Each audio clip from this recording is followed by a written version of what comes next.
Yo, what's good, guys? It's Austin here, or Luna. So, if you've been watching this channel for a long time, you probably know by now that there's a million story times on this channel about being swatted, and I'm sure you guys know what that means by now, but if you don't, it's when someone prank calls the police to your house and says a bunch of messed up shit, and gets the police to overreact to a situation that doesn't need that. Now, today's story time is about one of those times where I got swatted. It's one that I haven't told yet that I thought you guys would enjoy, and let's just jump right into today's story time. So, today's story time, it all starts off as a normal day. This takes place when I was 16 years old. Now, I haven't really talked about this before, but I used to volunteer at my friend's dad's tech store. I didn't really want to be doing it. I was only doing it to help my friend's dad out because he was short-staffed and he only needed help for a little bit. So, I offered to help him for a few weeks. Now, it was kind of like a job, except I didn't get paid at all. But you know what? I didn't care. I was making money off YouTube at this point. I was just more happy to help out my friend's dad.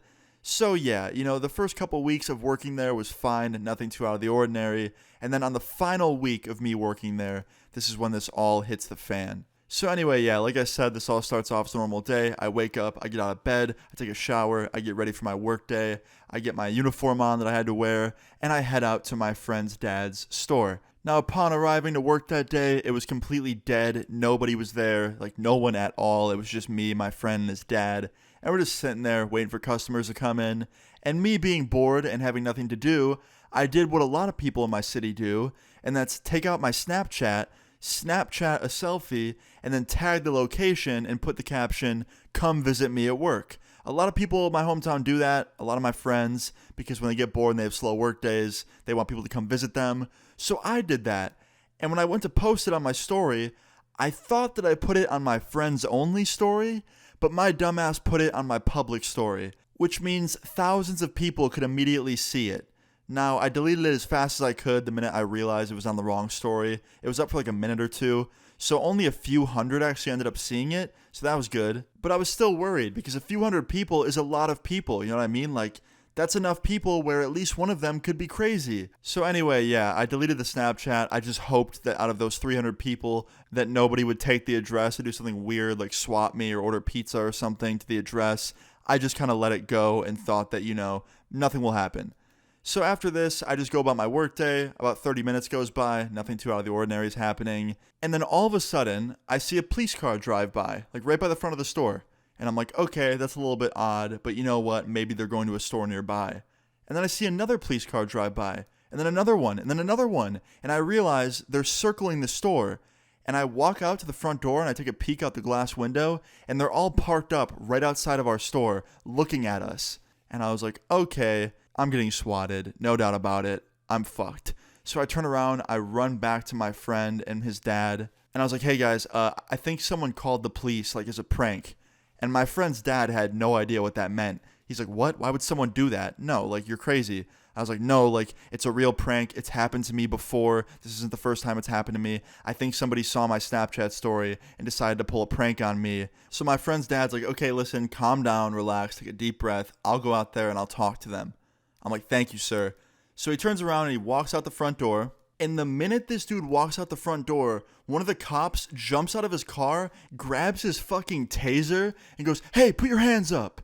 And of course, my friend's dad puts his hands up, because I don't think my friend's dad wanted to get tased. So yeah, he put his hands up. And then after that, the officer tells him to turn around and walk towards them. And my friend's dad did. And they ended up arresting my friend's dad. They put him in handcuffs and put him in the back of a car. And I'm sitting there thinking, oh shit, this does not look good. Like, I don't want my friend's dad going to jail. Like, I don't want to be the reason that happens. And I'm just freaking out, right? And so is my friend. I forgot to mention, my friend was totally freaking out. And then after that, the police enter the store, and they're like looking around and shit. And they look at me and they look at my friend. And like the main officer looks at both of us and goes, are you guys okay? And I was like, yeah, I'm fine. And he's like, we got a call about a hostage situation. I was like, no, there's no hostage situation. Like, it was a prank call. Somebody called you guys and made up a whole story. It's not real. Like, we're fine. This right here is my friend. His dad owns the business. His dad is the guy that you guys just arrested. His dad's not holding us hostage. It's completely fine. We're safe. And the police officers at first did not believe me. They thought that I was lying, or like that I was in on it or something.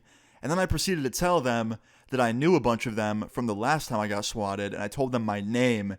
And when I said my name, they immediately recognized it. I was like, do you remember me? Like, I'm Luna. Like, I'm the dude that dealt with it before. Like, a bunch of you were at my house when I got swatted the first time. Like, I grew my hair out since then. You probably just don't know what I look like. And the one guy immediately recognized me. He's like, oh, yeah, like, you live on this street, right? I remember that call. And I was like, yeah, that's me. And then they all started remembering, and they all kind of chilled out a little bit and started to, realize that this was probably a swatting prank. After that, they immediately ran outside and unarrested my friend's dad. They took the handcuffs off him, brought him back inside, talked to him about it, and they just basically got the full side of our story and what happened, and I told them about the Snapchat and shit like that. And after talking to them for like 5 more minutes, they just left because they realized there was nothing to attend to, and they left after that. Now, it doesn't completely end there. It gets a little bit worse for me. So after they leave, my friend's dad pulls me into another room and goes, hey, I gotta talk to you. I was like, what's up? He goes, listen, I love having you here. You help out. Like, you help out a lot. I really appreciate the work you do. You're one of my son's best friends. You're a good kid. And I could just tell by the way he was talking, I knew where this was going. And then he goes, but I have to let you go.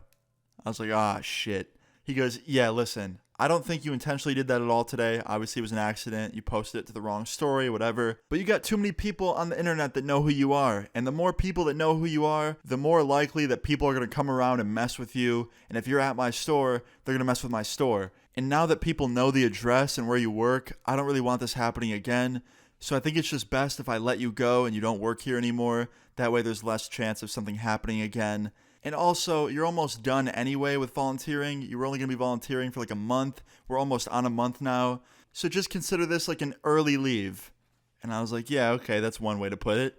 And he's like, yeah, anyway, man, I'm sorry again. I was like, nah, man, I'm sorry. And basically, yeah, I got fired from being a volunteer from my friend's dad's shop. Now, honestly, a part of me was kind of relieved because I fucking hated working. I was there just to like help my friend's dad out and be with my friend. But at the same time, I didn't really want to be there. So I was kind of relieved, but also I felt like shit because I got my friend's dad in a bunch of bullshit that he didn't need to be in. And also, I felt like shit because I got fired. But whatever. Honestly, it was a blessing in disguise because after I got fired, I went home and I grinded YouTube videos all fucking month. And my channel proceeded to blow up a bunch after that. So at the end of the day, me getting swatted and me getting fired actually helped my YouTube career way more than they could have known.